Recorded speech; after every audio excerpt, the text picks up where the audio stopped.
Sebuah perjalanan rutin di jalan pedesaan yang terik tiba-tiba berubah menjadi panggilan tak terduga. Udin, seorang sukarelawan penyelamat satwa liar, bersama rekannya tiba-tiba mengerem motornya. Sebuah titik hitam mungil tergeletak di tengah aspal panas. Seekor anak anjing Chihuahua campuran, hitam pekat, ketakutan dan sendirian. Saat Udin mendekat untuk menolong, nalurinya berbisik, "Ini bukan satu-satunya." Dan benar, dari semak-semak pinggir jalan aspal hutan, terdengar erangan kecil. Satu bayi anjing lagi tersembunyi di balik semak. Dengan hati-hati, Udin mendekati anak anjing di tengah jalan untuk mengamankannya. Setelah itu, dia cepat-cepat mengamankan anak anjing lainnya yang bersembunyi di semak-semak. Anak anjing itu tampak ketakutan dan minta tolong. Untungnya, sentuhan Udin menenangkannya. Seolah-olah mereka merasakan bahwa bantuan sudah tiba. Begitu melihat kedua anak anjing itu, Udin langsung menyadari bahwa mereka adalah campuran Chihuahua dan miniature pinscher yang seharusnya dirawat di rumah-rumah di sekitar area tersebut. Saat Udin menenangkan kedua anak anjing itu, ia mendengar suara pekikan di balik pagar. Dan benar saja, seekor anak anjing ketiga berada di balik pagar pembatas jalan. Dengan hati-hati, Udin melompati pagar. Di balik pagar, ia menemukan 3 anak anjing lagi. Anak anjing ketiga yang berada di dekat pohon mendekatinya dengan penuh harap. Saat Udin membungkuk untuk mengelus menenangkan dan sekaligus memeriksa keadaannya, pandangannya tertuju ke ujung di balik semak. Di sana, pemandangan yang menyayat hati terungkap. 2 anak anjing terakhir dengan putus asa mencoba menyusu pada induk mereka. Induknya, seekor Chihuahua mix berwarna coklat, tergeletak lemah tak berdaya. Keadaannya sangat kritis, nyawanya hampir melayang. Udin segera mengamankan 2 bayi yang menyusu, lalu fokus pada sang induk. Tak ada denyut, napas nyaris hilang. Dengan pengetahuan pertolongan pertama hewan, Udin memulai CPR. 2 kali ia berusaha memompa jantung dan memberikan napas kehidupan. Tidak ada respons, tapi hati Udin berkata untuk tidak menyerah. Lalu ia segera berlari mengambil tas penyelamatan daruratnya dari motor. Dia pun segera kembali ke induk anjing yang kritis.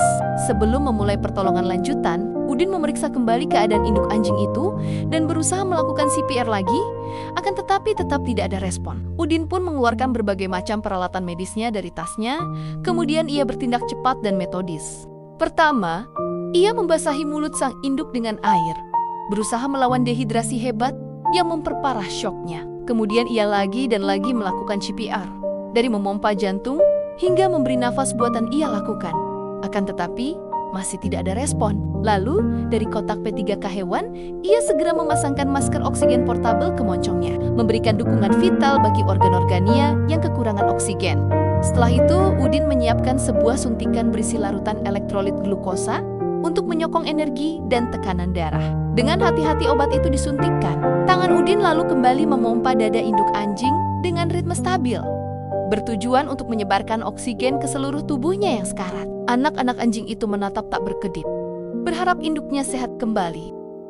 Setelah semua usaha dilakukan, Udin tahu waktu adalah musuh terbesar. Dengan gerakan cepat, ia mulai mengumpulkan kelima anak anjing yang tersebar. 2 anak anjing di jalan raya dan 1 lagi yang bersembunyi dekat pohon. Semuanya ia kumpulkan. Lalu dengan hati-hati, ia menempatkan mereka ke dalam tas carrier hangat, memberikan rasa aman untuk yang pertama kali mereka rasakan sejak tragedi ini dimulai. Lalu Udin kembali beralih mengurus si induk anjing. Lalu, ia membungkus tubuh induk anjing yang tak sadar itu dengan jaket tebalnya. Selang oksigen portabel kembali ia pasang, agar pasokan oksigen tetap mengalir selama perjalanan. Dengan tas berisi 5 nyawa di satu tangan, dan sang induk yang terbungkus jaket di tangan lainnya, Udin segera bergegas. Perjalanan darurat yang genting menuju klinik pun dimulai. Ini adalah perlombaan melawan waktu untuk menyelamatkan sebuah keluarga. Sesampainya di ruangan klinik, prioritas Udin adalah menyelamatkan sang induk. Dengan senter kecil, ia memeriksa respon pupil matanya. Stetoskop ditekankan ke dada yang nyaris tak bergerak, mencari detak jantung yang sangat lemah. Alat pengukur suhu dipasang, dan hasilnya si induk anjing menderita kedinginan akut atau hipotermia. Tapi untunglah suhu tubuhnya berangsur normal. Udin mengambil alat cukur. Dengan cepat dan hati-hati, ia mencukur sebagian bulu di kaki depan sang induk di area yang disebut cephalic vein. Tujuan medisnya jelas. Pertama, untuk kebersihan maksimal, mengurangi risiko infeksi penyakit. Kedua, agar pembuluh darah vena yang akan ditusuk terlihat dan teraba dengan jelas oleh jari, meningkatkan akurasi dan mengurangi trauma. Setelah area itu bersih dan terbuka, Udin mendisinfeksi kulit dengan antiseptik. Barulah, dengan tangan yang sangat lihai, ia memasang kateter atau selang infus kecil ke dalam pembuluh darah tersebut. Infus yang digunakan adalah cairan Ringer's lactate, cairan seimbang yang langsung bekerja melawan shock dengan mengembalikan volume cairan tubuh dan memperbaiki sirkulasi darah yang nyaris kolaps. Sambil memantau tetesan cairan penyelamat itu masuk, Udin menyelimutinya dengan handuk untuk membantu menstabilkan suhu. Perjuangan di atas meja praktik itu memasuki fase baru, yaitu pertarungan melawan takdir dan waktu secara medis. Dengan infus yang telah terpasang dan mengalir stabil, tanda bahwa proses penyelamatan gawat darurat berjalan lancar. Udin kini bisa membagi perhatiannya pada 5 anak anjing yang terlihat lemas dan sangat bergantung pada induknya. Pertama, ia membuka mulut mungil mereka satu persatu, memeriksa gusi dan kondisi hidrasi. Kemudian, dengan tangan yang terampil, ia meraba seluruh tubuh masing-masing anak anjing, memastikan tidak ada luka, patah tulang, atau benjolan yang mengkhawatirkan.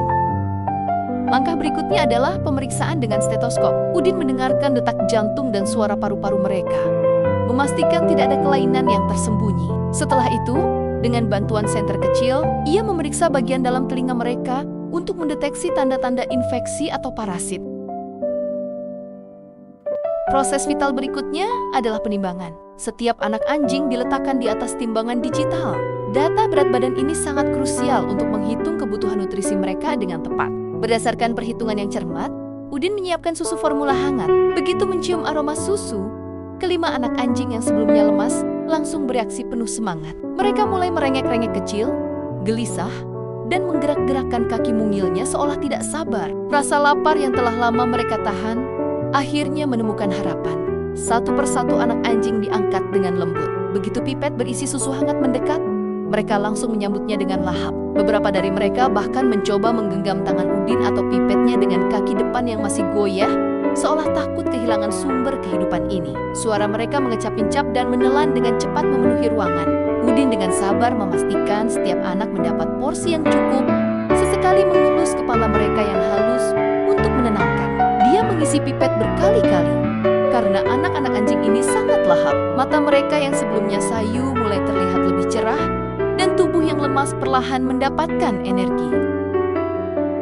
Setelah dipastikan kenyang dan perut mereka terlihat bulat kecil yang sehat, anak-anak anjing itu pun mulai tenang. Beberapa langsung tertidur di tangan Udin, sementara yang lain menjilati bibirnya dengan puas. Momen ini adalah tanda bahwa mereka selamat, tubuh mereka kembali berfungsi, dan naluri untuk hidup semakin kuat. Setelah kenyang, Udin meletakkan anak-anak anjing itu dengan lembut ke dalam tempat tidur khusus. Sebuah tempat tidur yang dilapisi bantal dan kain empuk. Di sanalah mereka akan beristirahat dengan perut yang sudah terisi dan hangat. Mereka akhirnya bisa tidur nyenyak dengan tenang, serta berkumpul dikelilingi oleh saudara-saudaranya. Sementara kelima anaknya tertidur pulas dengan perut kenyang, perjuangan sesungguhnya masih berlangsung. Di atas bantalan handuknya, syukurlah, sang induk mulai tersadar meskipun keadaan masih lemah. Erangan halus keluar dari mulutnya. Udin yang waspada segera mendekat. Dengan senter ia memeriksa pupil mata sang induk. Kali ini, mata itu bereaksi terhadap cahaya, lalu dengan stetoskop, ia mendengarkan detak jantung yang sekarang lebih kuat dan berangsur-angsur normal. Sang ibu pelan-pelan mulai bergerak dan bertenaga. Walau napasnya masih dangkal, tapi jelas, ini adalah sebuah kemajuan. Melihat sang induk sudah cukup stabil, Udin melakukan sesuatu yang ia tahu sangat dibutuhkan. Dengan sangat hati-hati, ia mengangkat tubuh ringan sang induk dan membawanya mendekati boks tempat anak-anaknya tidur.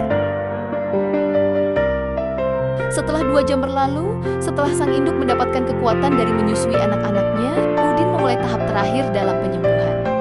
Ia membawa sang induk ke bak khusus. Dengan air hangat dan sampo khusus yang lembut, ia memandikannya dengan penuh kesabaran. Kotoran, debu jalanan, dan segala kenangan pahit dari jalanan sepi itu perlahan-lahan hilang terbawa air. Setelah dibilas bersih, tubuhnya dikeringkan dengan handuk dan hair dryer. Bulu-bulunya yang sebelumnya kusut dan kotor kini bersih, wangi, dan lembut. Sang induk kini benar-benar berbeda. Ia mulai aktif, waspada, dan penuh semangat hidup. Proses pemandian pun selesai. Dengan tubuh yang sudah bersih dan kering, sang induk kembali diletakkan bersama anak-anaknya. Mereka berkumpul di tempat yang hangat dan aman, sebuah akhir yang jauh berbeda dari saat pertama kali ditemukan di pinggir jalan. Dari tepi jurang kematian di jalanan sepi, hingga kehangatan sebuah keluarga yang utuh. Semua berawal dari satu orang yang memilih untuk tidak lewat begitu saja. Jangan lupa subscribe, like, dan share untuk mendukung kisah penyelamatan seperti ini.